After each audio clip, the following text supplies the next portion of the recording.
நண்பர்களே வணக்கம். நம்ம இந்த வீடியோ பதிவில் என்ன பார்க்க போகிறோம் அப்படின்னம்னா, வீட்டில் தெய்வ சக்திகளும் பறவைகளும். வீட்டில் தெய்வ சக்தி அதிகம் இருந்தால் கெட்டது விலகும், நல்லது விளையும்.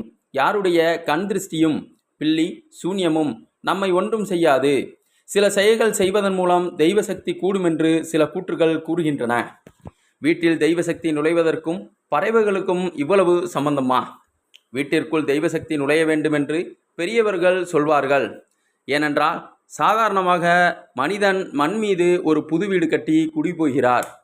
அவர் வீடு கட்டுவதற்கு முன்பு அந்த மண் மீது என்ன இருந்தது, எது வாழ்ந்தது, மண்ணிற்கு அடியில் என்ன புதைந்து கிடந்தது என்பதை அறிந்து கொள்ளக்கூடிய ஞானம் மனிதனுக்கு கிடையாது. ஆனால் சில பறவைகளுக்கும் அதை பற்றிய ஞானம் நிறைய உண்டு. குறிப்பாக சிட்டுக்குருவி, புறா, அதற்கடுத்தது அணில்.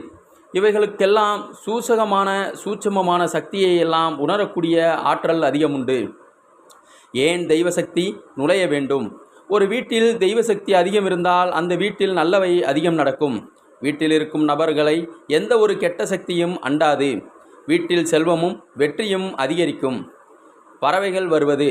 வீட்டில் அணில், சிட்டுக்குருவி, புறா போன்ற பறவைகள் மற்றும் விலங்குகள் இருந்தால் தெய்வசக்தி அதிகரிக்கும் என கூறப்படுகிறது. இந்த உயிரினங்களுக்கு தெய்வசக்தி அறியும் ஆற்றல் உள்ளது எனவும் சொல்லப்பட்டுள்ளது. ஜீவசக்தி.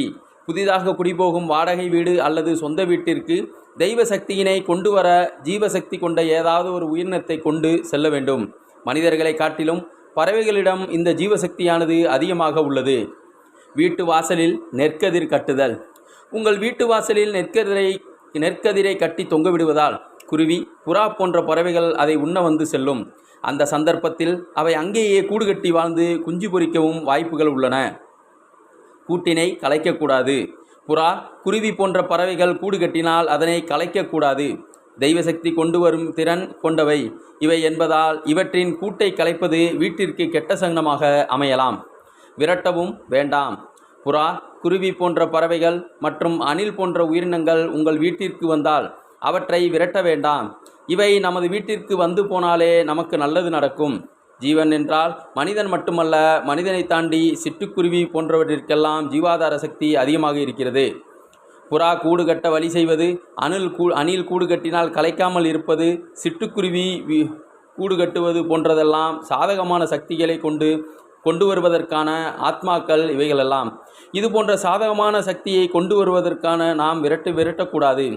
இவையெல்லாம் நம்மை வந்துவிட்டு போனாலே நமக்கு நல்லது நடக்கும்.